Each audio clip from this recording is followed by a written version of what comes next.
Randall Marmot, a successful businessman, his wife Sydney, a dedicated homemaker, and Sydney's daughter from a previous marriage. Celeste lived in a sprawling house. Their neighbors saw them as the perfect family. Affluent, attractive, and seemingly happy. But beneath the polished exterior of manicured lawns and dinner parties, a sinister undercurrent was about to pull the Marmots into a vortex of forbidden desire, betrayal, and ultimately, violence. What began as a typical case of marital discontent would spiral into a shocking tale of taboo romance between stepfather and stepdaughter, culminating in a confrontation that ended in twisted death and others' lives shattered beyond repair.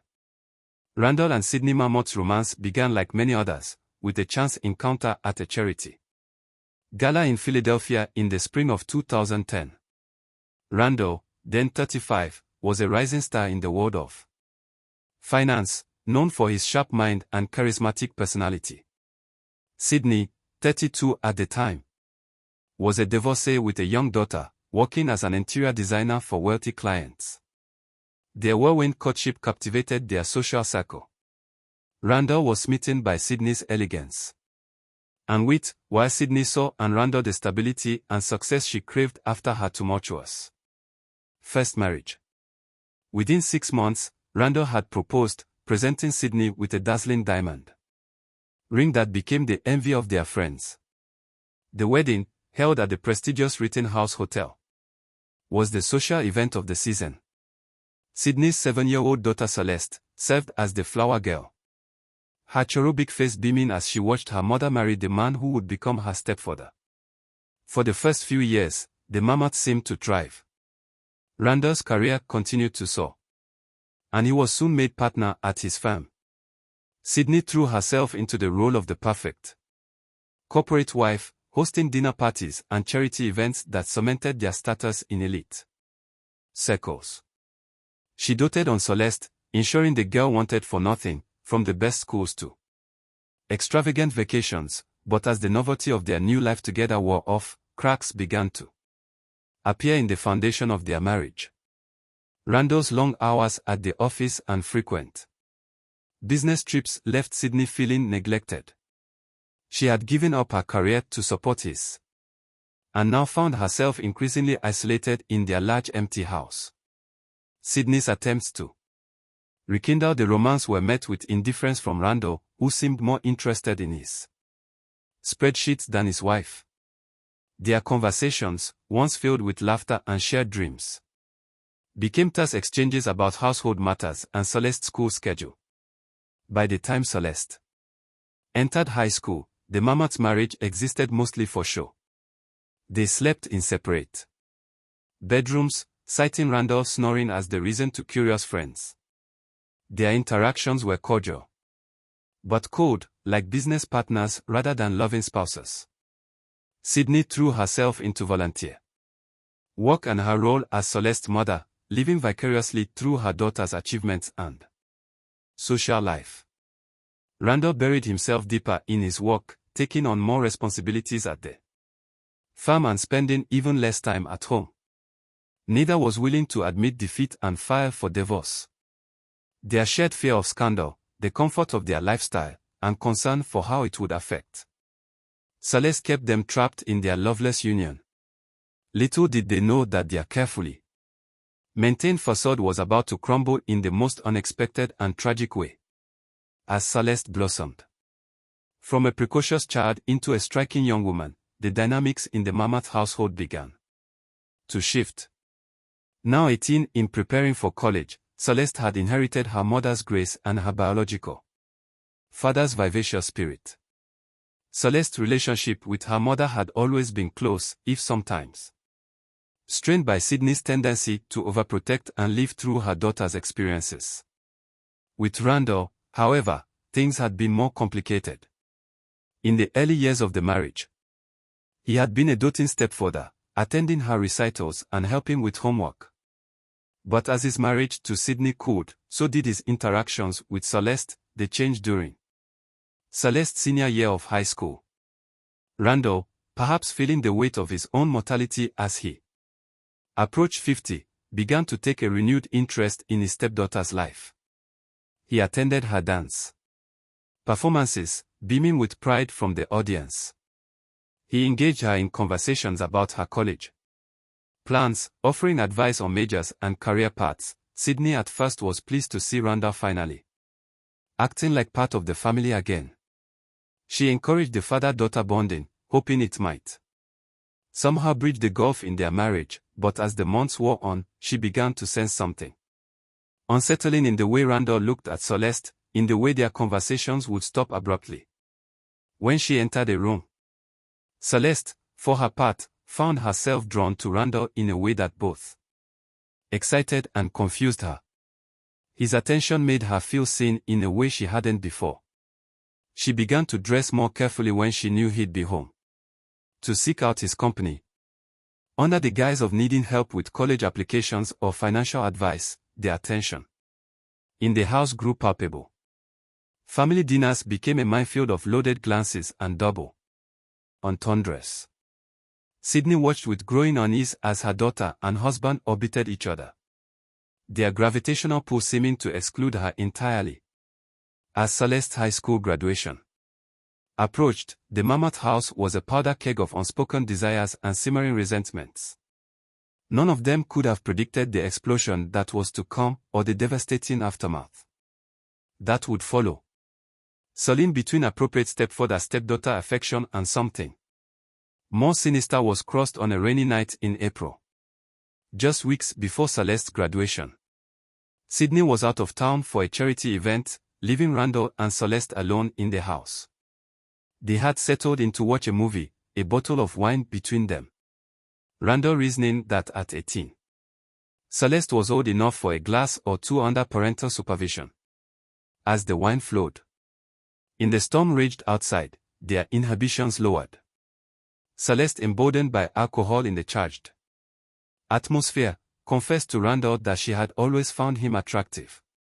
Randall, his judgment clouded and his loneliness overwhelming, responded not with the fatherly dismissal he should have, but with a confession of his own growing feelings. One touch led to another, and soon they found themselves entangled on the couch, years of suppressed attraction exploding into a passionate encounter. The next morning brought with its shame, confusion and the thrill of forbidden food tasted. Both Randall and Celeste swore it would never happen again, that it was a mistake born of loneliness and wine. But the dam had broken, and the flood of desire was not so easily contained. Stolen glances became stolen kisses. Furtive touches beneath the dinner table. Coded text messages arranging clandestine meetings. They justified their actions to themselves and each other. Randall wasn't Celeste's real father, they reasoned. Sydney had been cold and distant for years. They were both consenting adults, love they told each other couldn't be wrong. But the guilt nodded them, particularly Celeste. She saw the pain in her mother's eyes. The growing suspicion she knew the devastating impact this would have if discovered. Yet she couldn't bring herself to end it, addicted to the rush of their forbidden romance. Randall compartmentalized, as he did with all aspects of his life. When with Sydney, he played the role of distant but beautiful husband. With his colleagues, he was the consummate professional. But in those secret moments with Celeste, he allowed himself to feel a passion he thought he had lost forever. Their trysts became more frequent and daring as the weeks passed. A rendezvous at a motel on the outskirts of town, under the guise of college tours, heated encounters in Randall's car, parked in secluded spots. Each time they swore it would be the last. Each time they found themselves drawn back together, powerless against the pull of their illicit desire. But a spring turned to summer. The web of lies they had woven began to tangle, threatening to ensnare them all. As Celeste's freshman year of college approached, the affair between her and Randall intensified. The impending separations seemed to fuel their passion. Each encounter tinged with a desperate urgency. They began taking greater risks, their need for each other overriding their caution. Randall started finding excuses to visit Celeste. At her college campus, a mere 2-hour drive away, he would claim business meetings in the area, when in reality he was spending long luxurious afternoons, tangled in the sheets of Celeste's dorm room. Celeste, for her part, would invent study groups and extracurricular activities to explain her frequent trips home on weekends. Their behavior began to impact their relationships with others. Randall grew even more distant from Sydney, barely able to look at her without feeling a stab of guilt. He threw himself into his work with renewed vigor, using it as both an escape and an excuse for his absences. Celeste struggled to connect with her college peers, always holding back, always guarding her explosive secret. The affair also began to change them as individuals. Randall, reinvigorated by his relationship with Celeste, started paying more attention to his appearance. He joined a gym, updated his wardrobe, even contemplated hair restoration treatments. His colleagues remarked on his newfound energy, assuming he had finally found work-life balance. Celeste, meanwhile, found herself torn between exhilaration and shame. She excelled in her studies, channeling her turbulent emotions into her coursework, but her social life suffered. She rebuffed advances from classmates, unable to contemplate a normal relationship while entangled with her stepfather. There were close calls that should have served as wake-up calls. Once, Sydney nearly walked in on them in a compromising position in the pool house, saved only by a well-timed phone call that delayed her arrival home. Another time, one of Celeste's doormates spotted Randall leaving her room early in the morning, leading to awkward questions that Celeste clumsily deflected. Despite these near misses, Randall and Celeste convinced themselves they could maintain their secret indefinitely. They began making tentative plans for a future together, whispering about the day when they could finally be open about their love. Randall spoke of divorcing Sydney, of starting a new life with Celeste once she finished college. Celeste daydreamed about a fairy tale wedding, conveniently ignoring the devastation it would wreak on her mother, but as their fantasy future grew more elaborate, so did the tangled web of lies required to sustain their present. Randall's finances came under scrutiny at home, as Sydney questioned the increased business expenses and mysterious cash withdrawals. Celeste's academic performance, while still strong, began to slip as the stress of her double life took its toll. The pressure began to mount, the cracks in their carefully constructed facade widening day by day. Still they persisted, each stolen moment together reinforcing their belief that their love was worth any cost. They failed to see that the price would be far higher than either of them could have imagined, and that the bill was coming due far sooner than they knew. It was during a lunch with her friend Beatrice that the first inkling of the terrible truth began to form in Sydney's mind. Beatrice, ever the gossip, mentioned offhandedly that she'd seen Randall and Celeste having an intense conversation at a cafe in town, at a time when Celeste was supposed to be at college and Randall at work.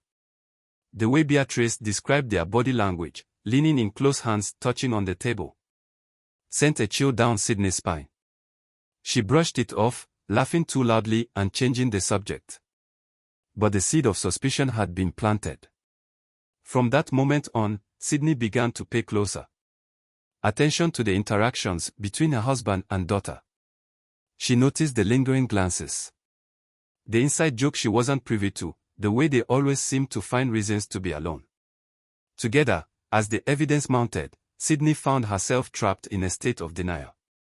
The alternative was too horrible to contemplate, but with each passing day, the truth she didn't want to face inched closer to the surface, threatening to explode into the open and shatter their lives forever.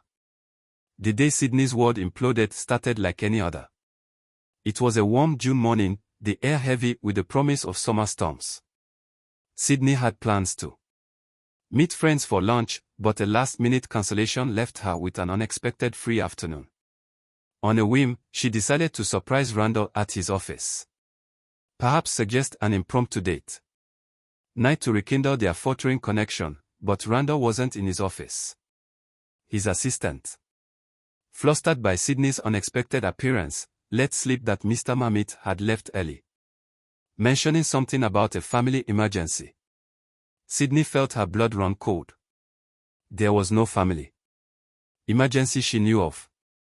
With trembling hands, she took out her phone and opened the tracking app she had installed weeks ago in a moment of paranoid weakness. The pulsing dot of Randall's location appeared not at home, not at any hospital, but at a nondescript address on the outskirts of town. The drive to that address was a blur. Sydney moved on autopilot, her mind racing through possibilities, each more devastating than the last. She pulled up to a small motel, the kind that rented rooms by the hour, and there in the parking lot was Randall's car. Sydney sat in her vehicle, paralyzed with indecision. Did she really want to know? Couldn't she just drive away? Pretend she'd never seen this?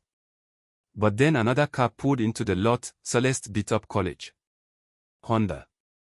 The world seemed to tilt on its axis as Sydney watched her daughter hurry across the parking lot and knock on one of the motel room doors. It opened. Randall's familiar silhouette, visible for a moment before Celeste slipped inside. Sydney sat in stunned silence, her mind refusing to process what her eyes had just witnessed. Seconds stretched into minutes as she stared at the closed motel room door, willing it to be some sort of mistake, a misunderstanding. Anything but. The betrayal it so clearly was. Finally, operating on instinct rather than conscious thought, Sydney got out of her car.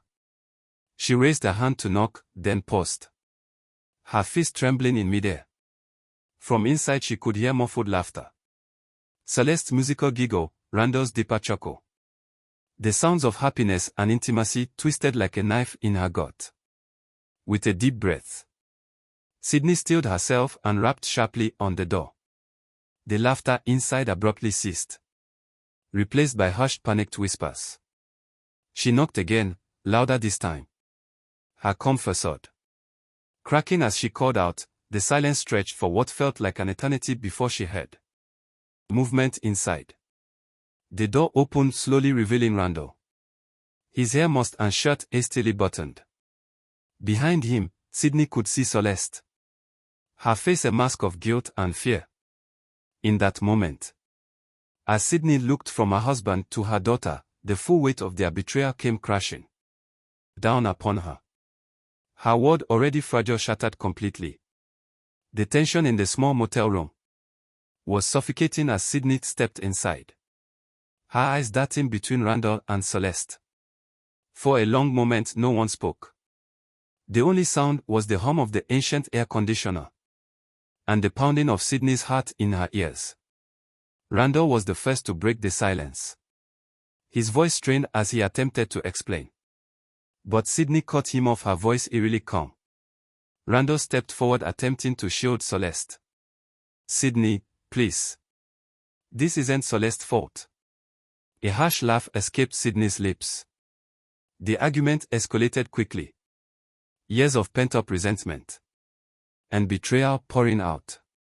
Accusations flew back and forth. Sydney accused Randall of grooming Celeste, of taking advantage of her youth and innocence. Randall defended their relationship, insisting it was real love, that Celeste is an adult now. Celeste, caught between her mother and the man she thought she loved, tried desperately to mediate. She pleaded with Sydney to understand, swore that Randall had never taken advantage of her, that their feelings were mutual. But Sydney was beyond reason. In her eyes, this was the ultimate betrayal. Not just of her as a wife, but as a mother. As the shouting reached a fever pitch, Sydney noticed Randall inching towards the bedside table. She saw the glint of metal and realized with a jolt of fear that he was reaching for something. The gun he always kept for protection. Time seemed to slow down. Sydney lunged for Randall, determined to stop him from doing something unthinkable. Celeste, seeing her mother's sudden movement, misinterpreted it as an attack on Randall and tried to intervene. In the ensuing scuffle, the gun went off, The sound of the shot was deafening in the small room. For a moment, everything went still. Then Celeste crumpled to the floor, a red stain blossoming on her shirt. Sydney's scream of anguish shattered the silence. Randall stood frozen, the gun slipping from his nervous fingers. As Sydney frantically tried to stem the blood flowing from her daughter's wound, the full horror of what had happened began to sink in. Their secret was out, and the consequences were far more devastating than any of them could have imagined. The gunshot at the motel brought a swift response from local law enforcement. Within minutes, the small parking lot was awash and flashing lights as police cars and an ambulance converged on the scene. First responders found a tableau of tragedy in room 114. Celeste lay on the floor, barely clinging to life despite Sydney's desperate attempts to stop the bleeding. Randall Mammoth sat slumped in a corner, his eyes vacant, the gun still on the floor where he had dropped it.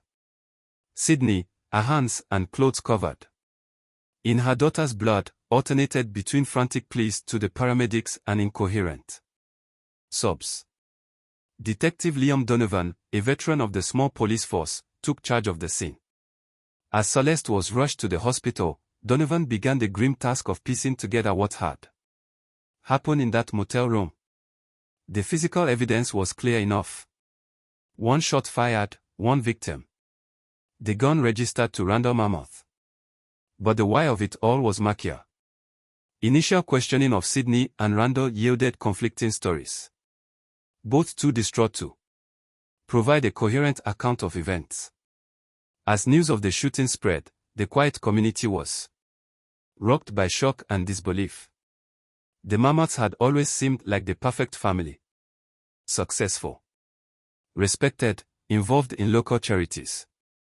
The idea that such violence could erupt among them was almost inconceivable to their neighbors and friends. In the days that followed, as Celeste fought for her life in the ICU, Detective Donovan and his team worked tirelessly to unravel the truth. They combed through phone records, interviewed friends and colleagues and dug into the family's background.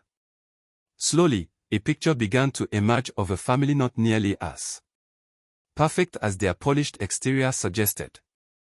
As Detective Donovan delved deeper into the Mammoth case, the facade of the perfect family crumbled rapidly. Interviews with family friends and colleagues painted a picture of a marriage long devoid of love, held together by appearances and financial convenience. Beatrice Whitaker, Sydney's closest friend, provided crucial information about Sydney's growing suspicions in the months leading up to the shooting. She recounted tearful lunches where Sydney had confided her fears about Randall's possible infidelity, never suspecting the true nature of his betrayal. Randall's co-workers described a man who had seemed rejuvenated in recent months, speaking often of a new love in his life.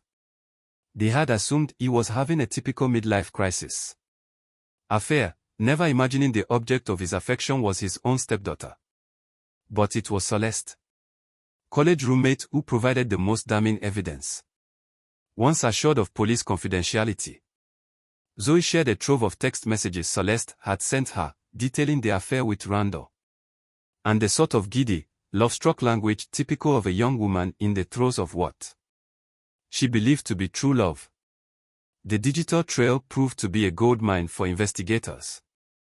Subpoenaed phone records showed hundreds of calls and messages between Randall and Celeste, often at odd hours. Financial records showed a pattern of expensive gifts from Randall to Celeste.